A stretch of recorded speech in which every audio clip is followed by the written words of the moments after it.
Pihak kepolisian mengungkap fakta baru atas kasus pembunuhan yang dilakukan Hoiri, warga desa Parirejo, Kecamatan Purwodadi, Kabupaten Pasuruan, Jawa Timur, kepada menantunya yang sedang hamil 7 bulan, Fitria Almuniro Hafidlo Diana, warga Kelurahan Medokan Ayu, Kecamatan Rungkut, Kota Surabaya, Selasa, tanggal 31 Oktober tahun 2023, lalu sekitar jam 16.00 waktu Indonesia Barat. Wakil Kepala Kepolisian Resor Pasuruan, Kompol Hari Aziz mengatakan, motif pembunuhan itu akibat korban menolak diajak berhubungan badan oleh pelaku. Korban menolak dan berteriak minta tolong saat hendak diruda paksa oleh pelaku. Hal itu membuat pelaku kesal. Pembunuhan tersebut dilakukan di dalam rumahnya dengan cara melukai leher korban menggunakan sebilah pisau dapur, ungkapnya dalam konferensi pers di Mapolres Pasuruan, Kamis, tanggal 2 November tahun 2023. Saat itu, korban sedang istirahat di kamarnya usai mandi. Pelaku lalu menghampiri korban dan berusaha meruda paksa korban. Namun, korban menolak dan berteriak. Akibat panik, pelaku mengambil pisau lalu menindih korban dan mulai melukai lehernya, terangnya.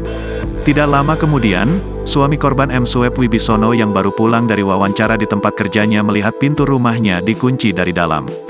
Kemudian, Sueb mengintip ke dalam melalui jendela. Dia melihat pelaku yang tak lain adalah ayahnya sedang duduk di dalam rumah. Suami korban curiga, lalu langsung mendobrak pintu rumah.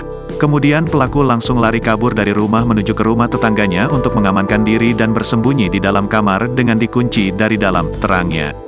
Sueb terkejut menemukan istrinya telah bersimbah darah, lalu berteriak minta tolong hingga mengundang perhatian tetangga sekitarnya. Korban kemudian langsung dibawa ke Puskesmas Purwodadi oleh warga. Namun nyawa korban tidak tertolong saat dalam perjalanan, ujarnya. Sementara itu, polisi langsung bergerak mendatangi tempat persembunyian pelaku lalu mengamankannya untuk menghindari amukan warga.